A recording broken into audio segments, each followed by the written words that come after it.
Well, good evening, everybody. It's Zero, and welcome back to History Buff Reacts. Yes, it's finally back after a long absence. Apologies for me being away so long, actually. With everything in the UK reopening and just a myriad of other things going on at the same time. Haven't really had any time to record anything, even stream, to be honest. I haven't streamed that much in the past few months, as much as I would hope, but you know, swings and roundabouts and all that. Yeah, I'm glad to be back doing History Buff Reacts, and we're going to be taking a look at World War II, Oversimplified. We're going to look at part 1 today. Yeah, I'm definitely looking forward to getting back into this. 100%. It's been a long time. I hope you guys have been wanting this content again, because I've re-uploaded everything from well, no, I didn't re-upload. I set everything public again, all the History Buff Reacts, and you guys seem to be all watching it again according to my analytics, so it's a bit stupid for me not to do it. But yeah, good to be back. It's good to see you all again. I hope you've all been well. I hope you've all been doing good ever since COVID hit.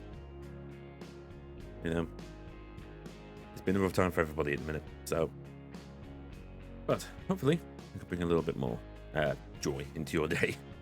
So yes, World War II by Oversimplified, part 1, here we go.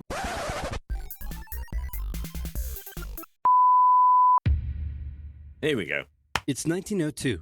A young man by the name of Benito Mussolini moves from Italy to Switzerland to avoid military service.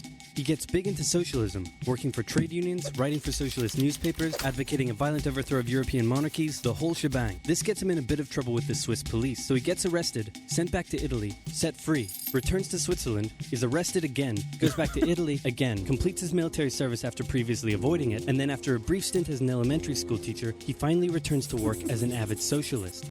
I'm trying to imagine like a dictator like Mussolini being a school teacher. You wouldn't want to be in his class, would you? Jesus Christ.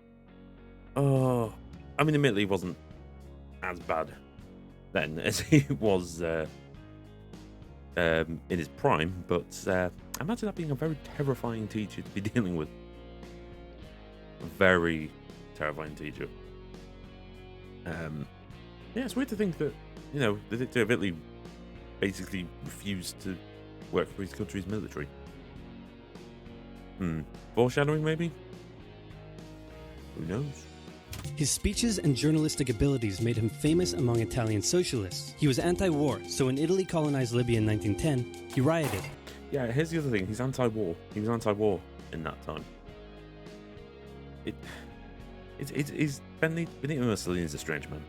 You know, he was an avid socialist. I mean, admittedly, that's a bit of a dark area anyway when it comes to, you know, fascism. You know, where's the cut-off point between socialist and nationalist? But the fact he was anti-war and yet, you know, orchestrated the invasion of Ethiopia? Yeah, would have been the invasion of Ethiopia, which is through tanks and planes against African tribes people. But yeah, in this time he's very anti-war.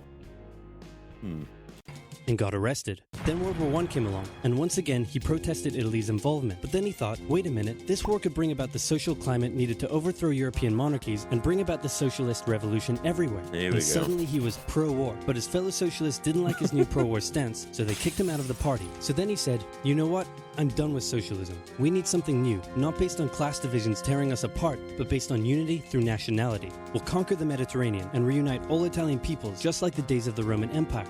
I'll call it fascismo, and it will guide the Italian nation to greatness. That's all well and good, Mr. Mussolini, but what kind of haircut am I giving you? Let's go with bold.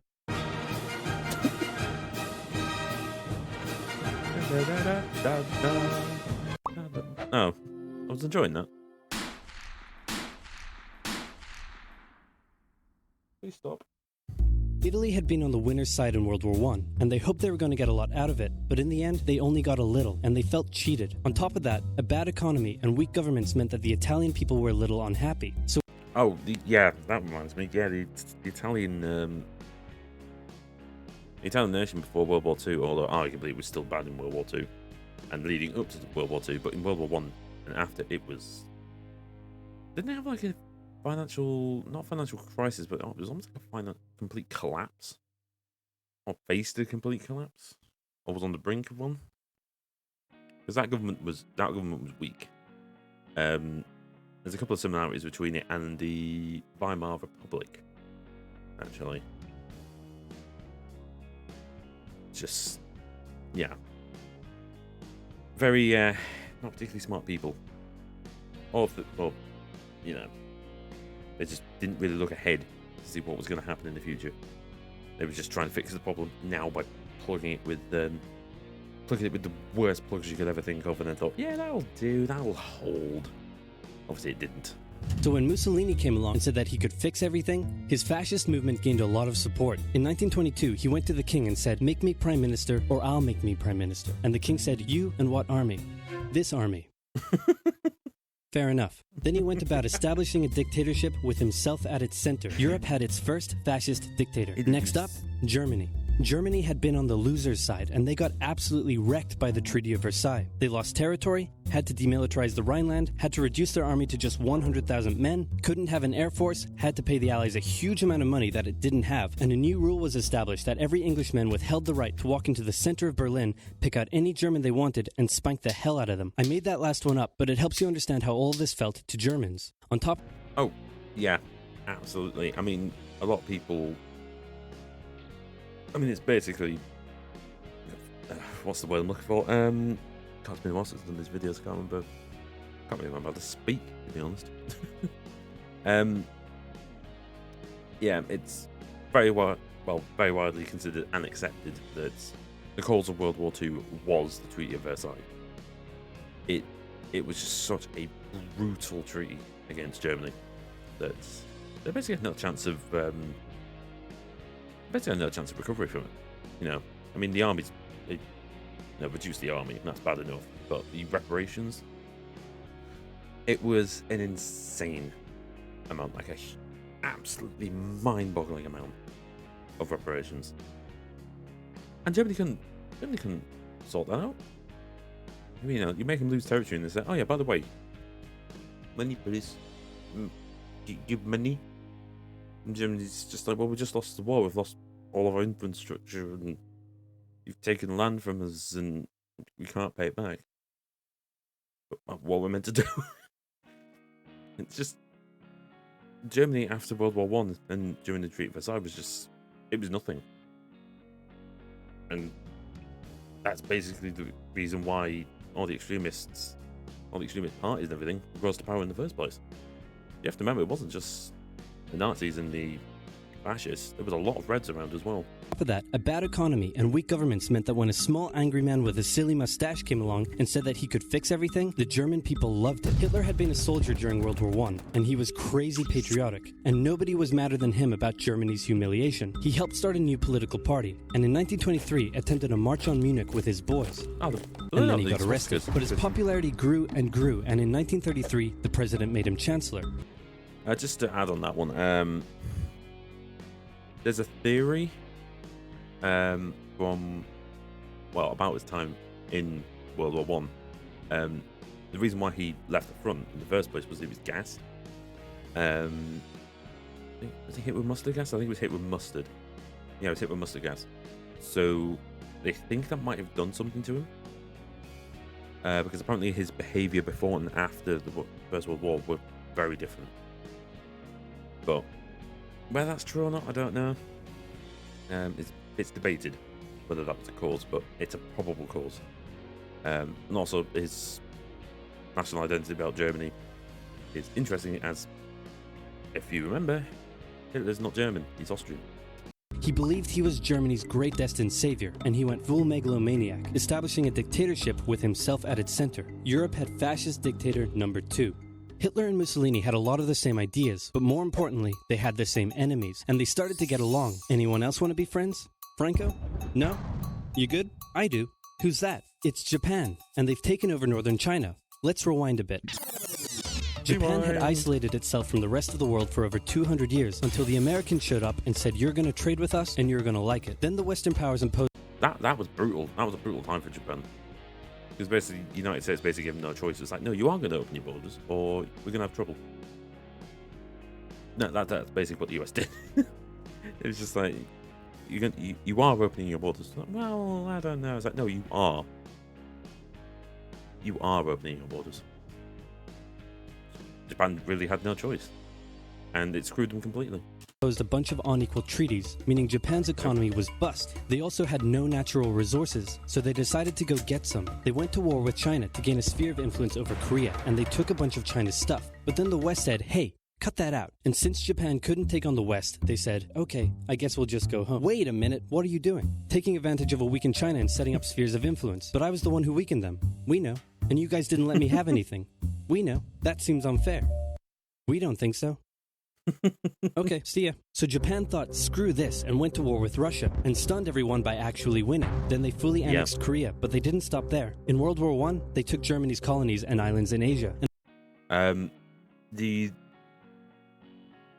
was the actual name of the war? I've forgotten the actual name of it. The war between Japan and Russia was a weird one. The fact that Russia had this giant army. It had a giant army. And they went to war with a little nation, Japan. And Japan beat the crap out of them. And it was crazy. It was really, really weird. If I've got my timings right, don't quote me on this, I might have my timings wrong. But I believe that might have been part of the reason why Son Nicholas was dethroned. Pop that down in the comments if I'm wrong. I think I might be wrong on that one because I can't remember the timings on it. But I remember something about that. I might be remembering that wrong. It might have just been Russia in the west, not in the east. Pop that down in the comments if I'm wrong. I might be wrong about that. And then in an incident that was maybe staged by the Japanese army, a bomb blew up a Japanese train in Manchuria, giving them an excuse to launch an invasion and take over. So here's the situation. Nazi Germany, Fascist Italy, and Japan all believe they're racially superior, all feel hostility towards the Allies, and all want to militarize and take over more stuff. And so they did. Let's start with Germany. Hitler hated the Treaty of Versailles, and now he was ready to begin undoing it. In complete violation of the treaty, the first Luftwaffe squadrons were set up, conscription was introduced, and he pimped up his army. The Allies did nothing. Then Hitler sent his army back into the demilitarized Rhineland, giving orders to immediately retreat if the Allies showed up. The Allies did nothing. With his military re-strengthened, he could now move on to step 2. He wanted to rapidly increase the Aryan population, and to do so, he needed Lebensraum, or in other words, he would have to take over the world. But for now, a good portion of Europe would do, and he began eyeing up his neighbors. The Allies finally started to get worried, so they implemented a fairly useless diplomatic strategy called appeasement, and it went a little something like this. Yep. Hitler would say, I want that thing, and the Allies would say, you can't have that thing. Okay, you can have that thing, but no more. I want that thing. And repeat. Yep, in 1938, Hitler's army marched into Austria and just took it, with no resistance. Boom, this is Germany now. Well, yeah, I mean, the Austrians were very happy to see Germans. It literally just, the Germans just walked in, and the Austrians were like, hi, are you taking over our country? Okay, cool. See you next time. Okay. Next, he demanded to be given the Sudetenland, an area of Czechoslovakia with many ethnic Germans. The Allies held a meeting with Hitler in Munich and said, look, we're going to give you what... Hang on. This meeting is about my territory. Shouldn't I come to the meeting too? Anyway, we're going to give you what you want. Really? Yeah. Just like that? Yep. What's the catch? Just sign this piece of paper promising you won't invade the rest of Czechoslovakia. Okay. Then Chamberlain returned home victorious, waving his signed piece of paper in the air, declaring crisis to be averted and the continuation of world peace, and we built a statue of Chamberlain in his honor, and every day on the 30th of September we celebrate Chamberlain Day. Hitler's invading the rest of Czechoslovakia. What? He's invading the rest of Czechoslovakia. Oh. You lied to me. What do you expect? I'm Hitler. Not to be outdone, Mussolini also wanted to get in on the action. He thought to himself, isn't there a not yet colonized nation somewhere which is so underdeveloped that the people would be defending themselves against our tanks with literal bows and arrows and wooden spears? Oh, there is? Fantastic. And so he took it. Italy also wanted to control the entrance to the Adriatic Sea, so they occupied Albania. Then, in another incident which was maybe staged by the Japanese, gunfire was exchanged by Japanese and Chinese troops at the Marco Polo Bridge, and the Japanese launched yet another invasion against China. They swept through Beijing and Shanghai, and then advanced through the Yangtze Valley to China's then capital, Nanking. It was here that saw the worst of Japan's shocking atrocities committed against the Chinese people. The Japanese were absolutely brutal in China. There's an incident, I believe it is called the Rape of Nanking. They didn't just destroy as much as they could. They made a mess of everything. Like, they destroyed buildings, they assaulted women, they killed men and kids, stole everything that wasn't nailed down. It was madness. But they thought themselves as better. They thought, these people are beneath us. Get rid of them. We can do what we want to them. And that was Nanking. And it happened not just in Nanking, but it happened elsewhere. But Nanking was the biggest city for it to happen. So it was the most well known. And the Japanese were very, very prolific with their war crimes. Very. Back in Europe, Germany and Italy made their relationship status official by signing the Pact of Steel. Then, Hitler turned his eyes towards Poland and the hated Polish corridor splitting Germany in two. At this point, the Allies really had to put their foot down, and they warned him that an invasion of Poland would mean war. Hitler had planned to continue his advance eastward, but he didn't want to end up fighting a war on two fronts. So for now, he made an alliance with Stalin, saying, "How about we both invade Poland and split it between the two of us, and I definitely won't not refrain from not betraying you sometime in the future." Sounds good. This new alliance stunned the West. On the 1st of September 1939, German troops entered Poland, and Britain and France declared war on Germany. The Poles fought hard, but they were no match for the two giants crashing down on them from either side. Then came a period known as the Phony War. Yeah, no, Polish military, while it was strong, there was no way in hell it was going to take on the Soviet Union and Germany at the same time. It just wasn't going to happen. I mean, although to be fair, Poland was still using cavalry and they did throw them against tanks. Apparently. That's from a German battle report. Apparently the Polish threw cavalry at their tanks. Whether that's true or not, we don't know. Could be a propaganda effort. Not sure. Where everyone just sort of sat around not doing much.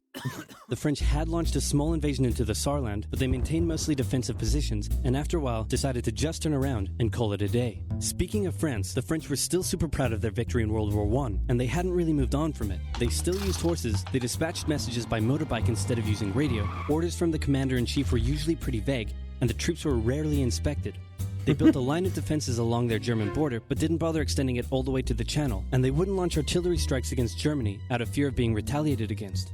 In a war, they didn't want to attack the enemy. And at first the UK wasn't much better. Chamberlain still naively hoped that the war could be ended diplomatically. Instead of bombing raids, the RAF dropped propaganda leaflets over German cities, which one air marshal said likely did nothing but provide the continent with toilet paper for the duration of the war. They also only sent 200,000 men to France, while the French had mobilized millions. Both Britain and France wanted to avoid a repeat of the First World War, and so they wanted to keep the war as far from home as possible. So they turned their eyes north, towards Norway. Neutral Sweden was exporting iron ore to Germany through neutral Norway, so the Allies asked them if they could please stop exporting iron ore to Germany, but this request was refused. Then, the Soviet Union attacked Finland, so the Allies said, "How about we land troops in Norway and move them across Sweden to go help out your good pal Finland, and along the way maybe take control of all your armfields?" But Norway and Sweden still said no, so the UK mined the waters around Norway to force any transport ships into international waters. Well, what's interesting about that is they probably wanted to go help Finland, but Finland had it under control. Finland had it relatively under control for a good while. And they also attacked a German tanker they found in the area. Hitler realized what the Allies were up to, and he quickly moved to secure his supply of iron ore. He launched an invasion through Denmark into Norway. The Allies rushed to land troops at key ports along the coast, but Germany had taken control of Norway's airfield, and their air superiority decided the fight. The Allies had to retreat. After this slightly embarrassing failure, Chamberlain resigned and was replaced with Winston Churchill, who had a slightly different approach to dealing with the Germans. Hitler's overall strategy was similar to Germany's First World War strategy. Attack France, defeat France, knocking out the UK in the process, then turn on the Soviet Union and win the war. During the Phony War, the Allies had given Hitler time to prepare his forces. Now, he was ready to attack. The Allies had wanted to place troops in Belgium, but Belgium had refused, and in a move that surprised pretty much no one, Hitler launched an invasion to get around France's defenses. The Allies charged into Belgium at full speed to meet the German invasion head-on, and it looked like a repeat of the First World War was coming. But this time, Hitler had a trick up his sleeve.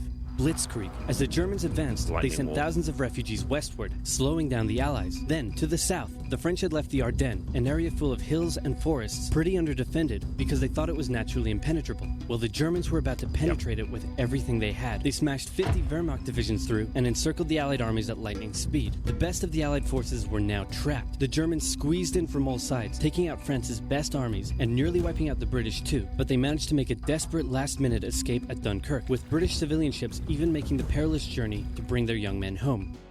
That was a big operation, Dunkirk evacuations. Like, just civilian and military ships just all in Dunkirk, just trying to get the British soldiers out and back home.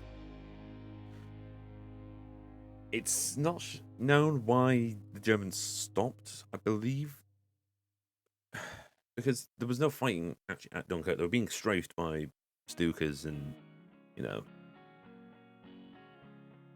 just close air support and everything like that. They were still strafing them and attacking them, but the army wasn't there. I'm trying to remember why.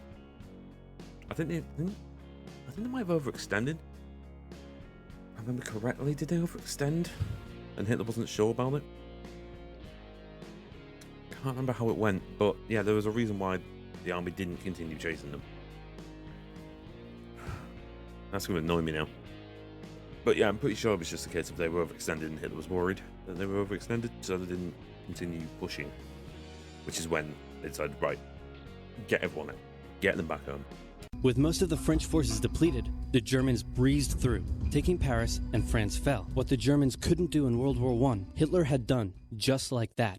Hitler hoped that with the fall of France, the UK would also lose hope and sue for peace. But quite annoyingly, it didn't, and he needed to secure the Western Front, so he tried to force them into submission with mind games. The UK were now all alone, and Hitler wanted to emphasize that. First of all, just before France fell, Italy finally declared war on the Allies, making the UK's situation even worse. Next, instead of just occupying all of France, Hitler occupied the coastal areas for defense, but allowed France to continue its existence as a German puppet state. This way, it looked like the UK's old ally had decided to switch sides. Hitler also hoped that the UK wouldn't attack any of her old allies' navy bases or colonies in Africa, giving Hitler an extra line of defense to the south. But the UK made sure to respond to this by sailing down to France's navy base in Algeria and wrecking a bunch of ships. So have at it. Hitler then began laying down plans for an invasion of Great Britain. Before German troops could land on British soil, he would first need air and naval superiority across the Channel. Waves of German bombers came, while the completely outnumbered RAF worked bravely around the clock in an attempt to quell the German attacks. At first, the Luftwaffe targeted British ports and coastal facilities. Then it attacked RAF bases, crippling the RAF's ability to defend the nation. And it looked like Hitler's Great British Invasion was coming. But then, Churchill ordered a small, pretty insignificant bombing raid over Berlin. It didn't do much damage, but Hitler was furious, and he immediately ordered the Luftwaffe to refocus its attacks on civilian targets in London. Children were sent off to the countryside away from their parents to avoid danger, and frequent trips to air raid shelters became a daily occurrence. But British morale held firm. Smiling, knitting, lounging casually, these people have balls of steel. This refocusing on London also gave the RAF breathing space to reorganize, so Hitler kind of shot himself in the foot there. Just the foot for now. Finally, the Luftwaffe sent one massive all-out attack on London, and the RAF successfully repelled it, destroying many of the German aircraft and placing air superiority firmly in British hands. Hitler's invasion had to be postponed, but the bombing of British cities continued for some time. Oh yeah, that's the end. Cool. So yeah, there's a theory that if Hitler had continued the bombing runs on RAF air bases, that it might have gone a little bit different, because one of the reasons was to do with air coverage. The RAF was struggling. Obviously then they swapped targets and it became a lot easier for the RAF to defend, because they actually had airfields where they could resupply, build, repair, everything like that.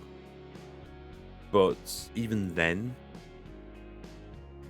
you still have to remember that the Royal Navy existed, and they haven't even they barely touched the Royal Navy by that point.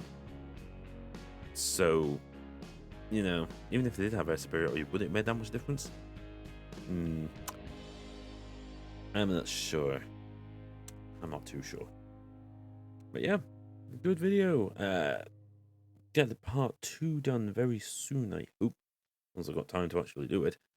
Yeah, good video. It's always good for OverSimplified, though. It's always good. But yeah, here's to part 2. Thank you very much for watching, guys. Make sure you press those like and subscribe buttons if you're not subscribed. Also, take a look down below for my socials. I have a Discord and I have a Twitter. Hopefully, I'll see you there. But thank you very much. It's been History Buff reacts to World War II by OverSimplified. When they can speak, that'd be great. And I will see you in the next video. Bye bye.